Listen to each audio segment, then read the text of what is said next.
Hello, I'm Diane Black. In addition to being a nurse, I'm also a small business owner and I taught at a local community college. I'm also a proud mother of 3 and a grandmother of 6, all of them wonderful. Just 2 months ago today, I had the honor of being sworn in to serve the people of Tennessee's 6th Congressional District as part of the new Republican freshman class in the House of Representatives. My colleagues and I in the freshman class know that we weren't sent to Washington to sit on our hands or to find new ways to avoid old problems. We were sent here by our constituents to help put an end to Washington's policies that are making it harder to create jobs and threatening our nation's future. Job creation has to be the #1 priority for both parties. The policies of the past haven't worked. And despite some signs of life in our economy, the unemployment rate is still far above the levels that the President's advisors promised when the stimulus spending bill was signed into law. What we need is a new approach, a path to prosperity that gets government out of the way by cutting unnecessary spending and removing barriers to job growth.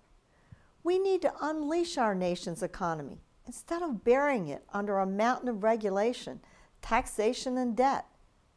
Since the moment we were sworn into office, this has been the focus of our new majority in the House. Whenever I tour my district and I ask small business people, what can I do to help?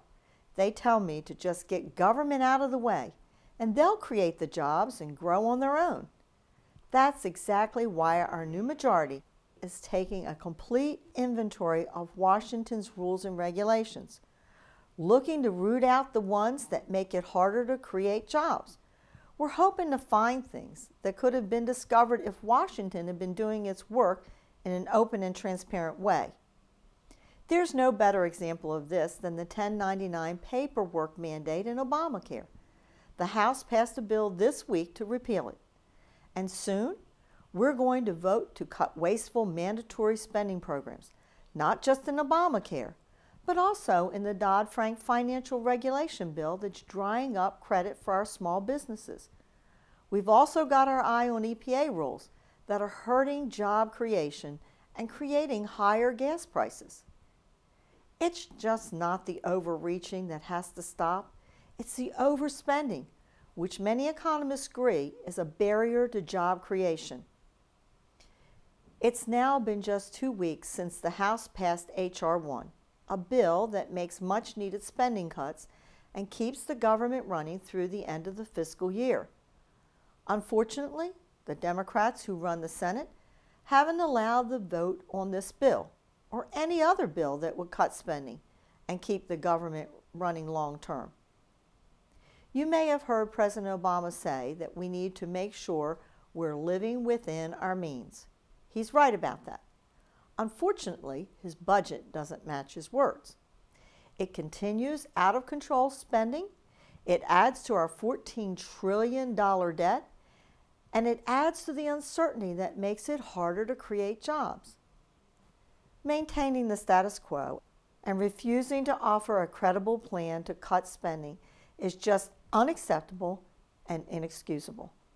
Again, we weren't sent here to sit on our hands. The American people want us to keep the government running while cutting its costs. So with your support, Republicans spearheaded the passage of a short-term measure that cuts spending by $4 billion. That's $4 billion of your money that would otherwise have gone to earmarks and other wasteful programs. It's a start, but it's not nearly enough. By enacting this bill, we have provided another 2 weeks for our Democrat colleagues in the Senate to either pass H.R. 1 or to pass a credible alternative that meets the people's priorities. Doing nothing is not an option. After 2 years, we know that government doesn't create private sector jobs. It's small businesses and the people behind them who do. That's why our majority is focused on getting government out of the way and charting a new path to prosperity. It's what our constituents sent us here to do, and it's what we need to do for the future of our children and our country. Thank you for listening.